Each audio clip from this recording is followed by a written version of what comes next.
Nah, Ini menjadi contoh kan, tidak ada jarak sebenarnya. nggak ada ya, ketulusan itu. Aha.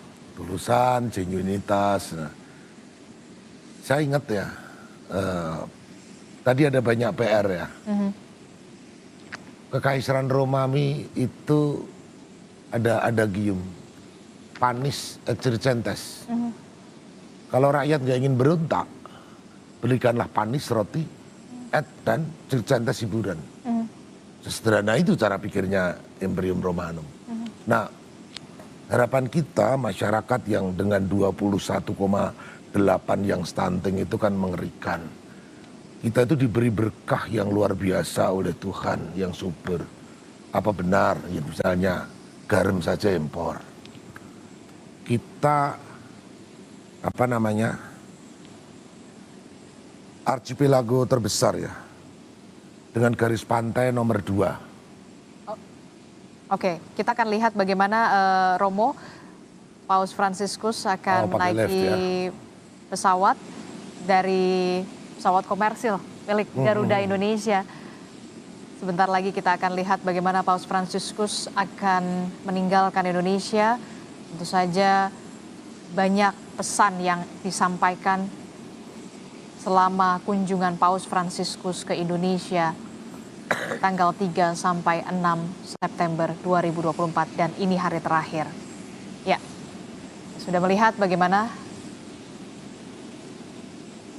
Paus Fransiskus akan memasuki pesawat komersil milik Garuda Indonesia dan meninggalkan Indonesia setelah sejumlah agenda dalam kunjungan Paus Fransiskus di Indonesia sejak tanggal 3 sampai tanggal 6 September, mulai dari bertemu dengan Presiden Joko Widodo sebagai pemimpin negara Vatikan, kemudian juga menghadiri tokoh pertemuan lintas agama yang juga dihadiri oleh tokoh agama di Masjid Istiqlal bersama dengan Imam Besar Masjid Istiqlal, Nasaruddin Umar. Ada juga momen menarik dan juga momen mengharukan pertemuan antara Imam Besar Istiqlal, Nasaruddin Umar bersama dengan Paus Fransiskus pada saat diusai pertemuan terowongan silaturahmi. Setelah itu kita ketahui bersama saudara, Paus Fransiskus juga memimpin Misa Kudus ataupun Misa Akbar di Gelora Bung Karno yang dihadiri 86.000 umat Katolik. 86.000 umat Katolik di Gelora Bung Karno untuk memimpin Misa Kudus atau Misa Akbar di Gelora Bung Karno. Ada banyak pesan dan juga misi yang disampaikan oleh seorang Paus Fransiskus dalam khotbahnya. Salah satunya adalah soal bagaimana tentang social justice atau keadilan sosial yang sampai saat ini terus didengungkan seorang Paus Fransiskus. Tidak adanya kekerasan, hentikan kekerasan dan juga untuk terciptanya perdamaian dunia. Termasuk juga mengapa negara Vatikan begitu tertarik kepada Indonesia karena memang keberagaman dari agama dan juga budaya Indonesia, tapi kita tetap Bhinneka Tunggal Ika. Itulah yang kemudian kita harapkan ini jangan hanya menjadi event formalitas. Nah, itulah pekerjaan-pekerjaan rumah yang memang harus bisa ditangkap, bisa ditangkap oleh elit, oleh pemerintahan baru. Apalagi ini lu 5 tahun lah ya, harusnya bisa dari nol lah ya untuk bisa menciptakan. Iya, jadi banyak tadi ya kita berbicara bahasa Paus itu kan bahasa-bahasa diplomatik yang memang tidak mungkin beliau langsung kepada straight to the point. Ya. Kan dalam pidatonya kan beliau juga mengatakan ya, jika benar kalian tuan rumah tambang emas terbesar di dunia. Spesifik ya? Ya, harta yang paling berharga adalah kemauan agar perbedaan tidak menjadi alasan untuk bertikai, tetapi diselaraskan dalam kerukunan dan rasa saling menghormati. Disinggung soal tambang itu sebagai kekayaan. Tapi yang lebih penting adalah bagaimana perbedaan, bagaimana manusia-manusia ini diperhatikan. Itu dalam bahasa low contact yang saya coba pahami. Nah, itu semangat-semangat itulah yang menjadi pekerjaan rumah, sehingga show tontonan 70 jam dari Paus melalui berbagai media sosial, itu kan luar biasa. Dan seharusnya itu menjadi refleksi, ya, refleksi bagi kita semua. Dan Paus clear ya, menyukakan bagi kewajiban manusia yang bekerja di bidang politik, ya, untuk betul-betul mengawal ini semua, mengawal kemajemukan, mengawal kemaslahatan bersama, mengawal ketimpangan, mengawal hak asasi manusia untuk betul-betul diwujudkan. Spesifik pesan itu disampaikan kepada orang-orang yang bekerja di wilayah politik. Nah, itu yang harus terus diingatkan, menjadi early warning system. Ya, early warning, mengingatkan bahwa akan ada bahaya kalau gap kemiskinan itu kemudian dibiarkan. Karena keadilan sosial itu kan sebenarnya akan mewujud pada sebuah perdamaian. Agak susah mewujudkan sebuah perdamaian tanpa ada social justice. Social justice bukan hanya the have and the have not, tetapi kesenjangan spasial dan lain sebagainya. Itu kalau ini kan menyangkut perasaan ya. Orang yang merasa tidak adil, tidak adil, melihat yang begini, ini kan akan banyak lihat nanti setelah Paus ke Port Moresby, apa yang akan terjadi. Lu juga akan lihat, oh udah kembali lagi. Adisti, saya ingat refleksi COVID ya. COVID 2 tahun menerpa Indonesia. Ya, orang betul-betul terpukul dengan COVID. COVID sekarang kembali sudah relatif selesai. Apa yang bisa dipelajari dari COVID? Perilakunya tetap sama saja. Tidak ada sesuatu yang diperbaiki. Ya kan, kesadaran hidup juga sama saja. Kalau kita naik pesawat, kalau dulu COVID sebelum turun orang harus duduk dulu semuanya. Sampai keluar satu persatu. Jaga jaraknya, tertibnya, sekarang udah kembali normal. Artinya apa? Apakah bangsa ini harus meningkatkan menjadi nation learning, bangsa yang pembelajar dalam semua peristiwa-peristiwa itu. Sehingga hari ini harus lebih baik dari kemarin dan hari besok harus lebih baik daripada hari ini. Kalau enggak kita akan begini-begini terus gitu loh. Sehingga nggak akan kemana-mana. Nggak akan kemana-mana, sehingga speech-nya Yohanes Paulus harus diulang lagi. Omongan tadi Romo Sulis menyebutkan soal kemunafikan. Itu kan juga pidatonya Mohtar Lubis di tahun 74. Berbicara soal karakter manusia Indonesia.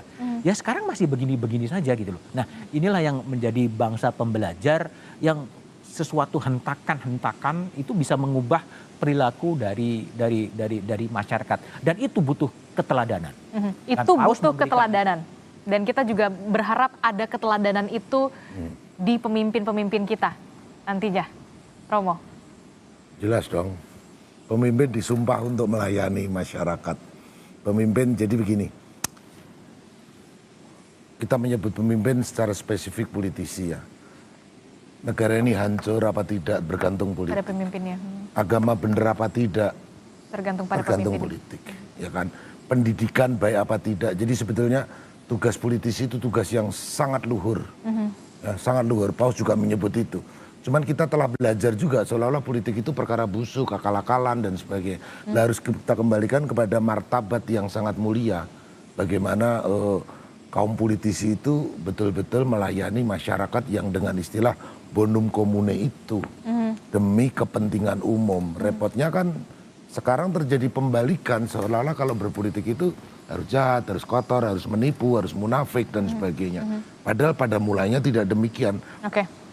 Oke, kita akan lihat Romo dan juga Mas Budiman, kita akan lihat gambar terkini di mana tadi baru saja kita lihat pintu dari tertutup, pintu dari pesawat Garuda Indonesia yang akan membawa Paus Fransiskus ke Papua Nugini untuk melanjutkan kunjungannya di negara Papua Nugini setelah 3 hari ini, saudara. 3 hingga sampai 4 hari ini, 3 sampai 6 September, Paus Fransiskus ini berkunjung di Indonesia dengan sejumlah agenda dan juga membawa pesan yang banyak sekali kita bisa lihat, termasuk tadi kita sudah membahas soal bagaimana dengan adanya kunjungan Paus ini bisa merefleksikan diri tidak hanya bagi umat Katolik tapi bagi seluruh rakyat Indonesia.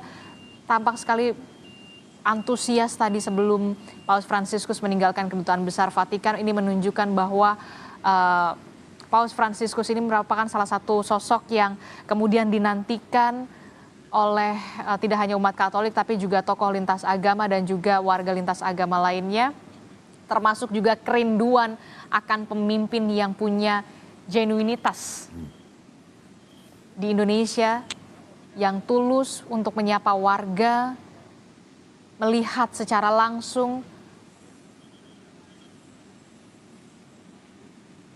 dan kita akan melihat sebentar lagi, saudara, sosok Paus Fransiskus akan meninggalkan Indonesia dan akan bertolak ke Papua Nugini. Permintaan yang diajukan oleh Paus Fransiskus adalah menggunakan pesawat komersil. Pesawat komersil, bukan private jet. Bahkan ini adalah menggunakan pesawat Garuda Indonesia yang akan membawa Paus Fransiskus menuju ke Port of Moresby di Papua Nugini. Saudara, sebelumnya juga Paus Fransiskus juga dari Italia ke Indonesia juga menggunakan pesawat komersil yang dicharter, saudara. Dan ini menunjukkan bagaimana kesederhanaan dari seorang Paus Fransiskus dan tidak ingin dispesialkan, begitu ya, ingin dispesialkan dalam kunjungannya, termasuk juga bagaimana kita melihat pada saat Paus Fransiskus selama kunjungannya di Indonesia menggunakan kendaraan berwarna putih, hanya SUV. Begitu, dan selalu membuka kaca jendela mobilnya, bahkan berada duduk di bagian depan. Dan kita tentu saja patut bersuka cita dan juga berbangga dan berbahagia seorang Paus Fransiskus mau berkunjung ke Indonesia. Begitu ya, bahkan banyak sekali anak-anak, bayi, anak-anak berkebutuhan khusus ya. Dan apa ya, Paus Fransiskus Smiling Pope gitu ya, kita melihat secara langsung bagaimana ketulusan dari seorang Paus Fransiskus. Ya. Termasuk di misa kemarin ya. Di misa kemarin dengan ya, umurnya sudah 87 ya, sudah tidak muda lagi. Lalu ada sakit di mana kaki juga. Tapi dengan segenap upaya mencoba menganimasi masyarakat yang lama tidak mendapatkan kunjungan ke Paus itu sesuatu yang luar biasa. Kita berharap juga Paus ini nanti masih ada 3 negara ya? Iya, ada 3 negara. Tetap sehat. Kita mendoakan terus semoga tetap sehat. Nanti masyarakat di Papua, umat Katolik, umat pada umumnya juga mendapatkan berkah pesan tersendiri. Dari Papua kemudian ke Timor Leste ya? Timor Leste ke Singapura. Mantan saudara kita. Baru kemudian ke Singapura pasti dengan pesan itu. Kembali ke Indonesia, saya mau menyinggung sedikit tadi boleh ya? Boleh dong. Ya, jadi tadi soal Panis Centes ya. Rakyat sederhana itu ya sederhana kok pemikirannya. Masyarakat sederhana itu butuh makan dan merasa nyaman. Faktanya di Indonesia mencukupi beras saja masih swasembada. Kedelai makanan rakyat itu ada lagunya di Jawa, tahu tempe impornya berapa persen itu. Garam saja impor. Ini masalah impor mengimpor ini ada apa? Kok sampai sangat senang mengimpor? Itu artinya bagaimana kemudian pemerintah juga harus bisa mengupayakan kesejahteraan kepada rakyat. Itulah yang kemudian mungkin bisa kita impor ya, makanan tercukupi. Tapi kan itu bahaya. Kayak kemarin misalnya pada masa pandemi. Semua butuh sustainability di masing negara. Nah, salah satu usaha yang paling pokok itu jangan lupakan pertanian. Dan itulah yang kemudian juga bisa kita lihat bagaimana kesederhanaan dan juga kesahajaan dari seorang Paus Fransiskus ya. Kita akan mengajak pemirsa Kompas TV untuk melihat bagaimana visual terkini dari Bandara Soekarno-Hatta, Tangerang, Banten, di mana tampaknya pesawat Garuda Indonesia akan segera bersiap untuk membawa Paus Fransiskus akan meninggalkan Indonesia menuju ke Papua Nugini untuk melanjutkan kunjungannya, saudara. Dan ini dia sejumlah, tadi kita sudah melihat juga Menteri Agama, begitu ya, juga sudah memberikan, sebentar lagi kita akan melihat Paus Fransiskus akan meninggalkan Indonesia, saudara. Tadi juga sempat pekerja ataupun karyawan dari yang berada di landasan pacu juga bahkan antusias untuk menyalami dari Paus Fransiskus. Iya, itu genuinitas ya. Aha. Jadi ya kadang-kadang dia melihat dipanggil, diberkatin gitu kan, itu kan sikap-sikap yang genuine gitu. Sehingga ya itulah sosok dari Paus Fransiskus yang saya pahami ya. Saya pahami, saya juga pernah ikut misa di Basilika Santo Petrus gitu, sehingga memahami ya begitu, selalu menyalami siapa yang dekat disalamin. Dan Ya, tidak ada jarak ya, memang. tidak ada jarak gitu, tidak ada jarak. Dan saya juga agak menarik ketika percakapan dengan salah seorang wartawan yang menanyakan soal di penerbangan dari Italia ke Jakarta, pandangan dari Paus Fransiskus soal imigran dan refugee gitu kan. Dia mengatakan imigran dan refugee selalu ada pada diri saya gitu. Itu kan menunjukkan sebuah komitmen yang luar biasa gitu. Orang-orang yang dieksklud oleh negara justru ada pada diri dia. Itu adalah simbol humanisme, simbol kemanusiaan yang lintas batas, yang tidak pernah dipahami oleh kepentingan-kepentingan negara, apalagi kepentingan-kepentingan politik. Nah, inilah yang menjadi sosok yang penting. Sudah akan sudah bergerak. Iya, kita akan lihat bagaimana yang hadir di landasan pacu juga sudah melambaikan tangan ucapan perpisahan kepada Paus Fransiskus yang segera meninggalkan Indonesia, saudara.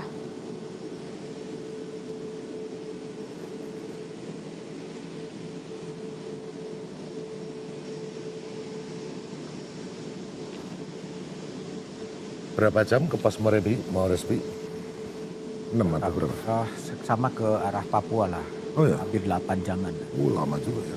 Oke, ini dia ada Ignatius Jonan, kemudian juga ada Effendi Simbolon. Tadi juga kita melihat bagaimana Menteri Agama juga memberi kedutaan besar juga dari Duta Besar Vatikan. Juga kita sudah melihat bagaimana Paus Fransiskus sebentar lagi akan meninggalkan Indonesia untuk melanjutkan kunjungannya ke Papua Nugini, saudara. Tentu ini akan dicatat dalam sejarah, baik itu sejarah Indonesia dan juga dunia, bahwa seorang Paus Fransiskus pernah menginjakan kakinya ke bumi Pancasila, Bhinneka Tunggal Ika, membawa berbagai macam pesan dan juga misi soal toleransi beragama, keadilan sosial, hentikan tindakan kekerasan, dan perdamaian bisa segera tercipta jika adanya atau jika terciptanya keadilan sosial. Inilah yang kemudian menjadi PR kita bersama, warga dan juga pemerintah serta elit, untuk bisa mengimplementasikan apa yang dipesankan oleh Paus Fransiskus selama di Indonesia, termasuk soal isu lingkungan juga sempat disinggung oleh seorang Paus Fransiskus, keadilan sosial, serta perdamaian. Keadilan sosial tidak akan pernah tercipta, saudara, dan toleransi beragama inilah yang kemudian tetap harus bisa kita ciptakan dan juga upayakan di negeri Indonesia ini. Kita sama-sama saksikan bersama detik-detik, Mas Budiman. Ya, artinya tetap kita harus terima kasih ya.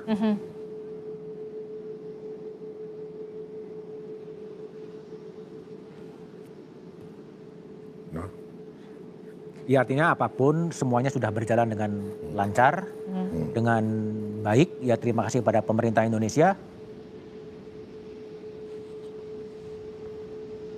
Ya, yang telah mengusahakan banyak untuk Paus. Mengusahakan banyak untuk gereja, ada persahabatan dari dua negara. Dan tentu saja pesan-pesan dari Pak Jokowi juga nyambut.